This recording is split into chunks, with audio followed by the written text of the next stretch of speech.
Hello everybody, my name is Sarah Wolfe Ellison and today I'm going to be teaching you how to crochet a coaster.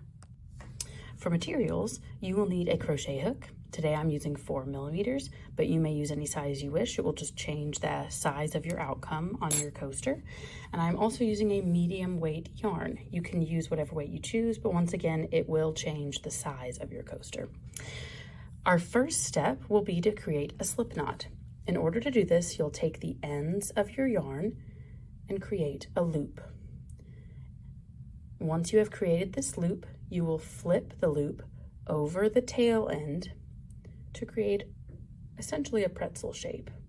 So once again, start with a loop, flip the loop over the tail to create a pretzel.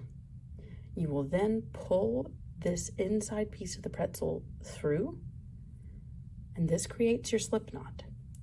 What I'm going to do now is tighten it so that I have less of a tail on the slip knot. All right. We'll then insert our hook through the slip knot and tighten it like so. The next thing you're going to do is chain 2 stitches. To chain, you put the yarn over the hook and then you pull it through the initial stitch. And then we're going to do that one more time. Yarn over the hook and pull it through the initial stitch. We will then start crocheting in a circle slowly outward until we get to the size of the coaster that we want.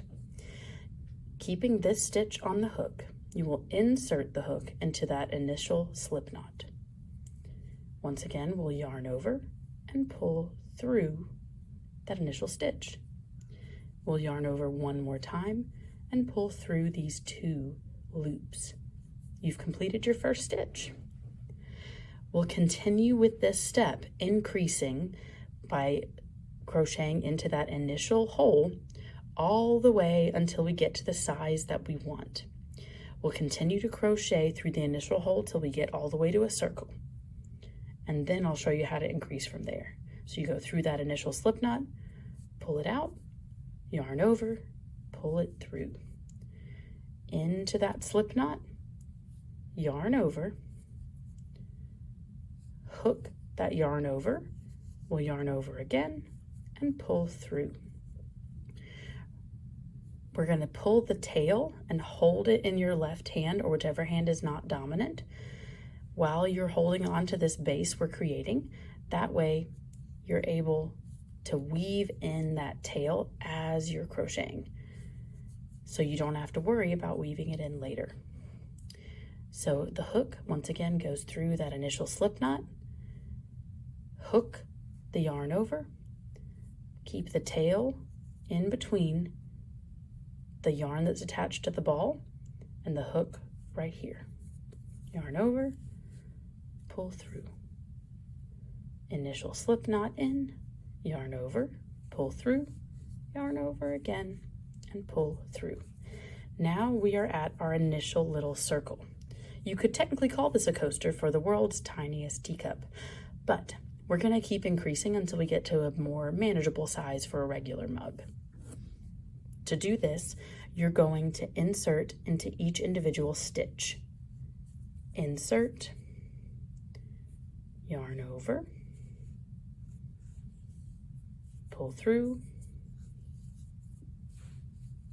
and you're going to do 2 stitches for every initial stitch. So we're going back into that same stitch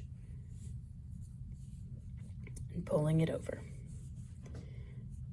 And by increasing, putting 2 in each one will make it much bigger.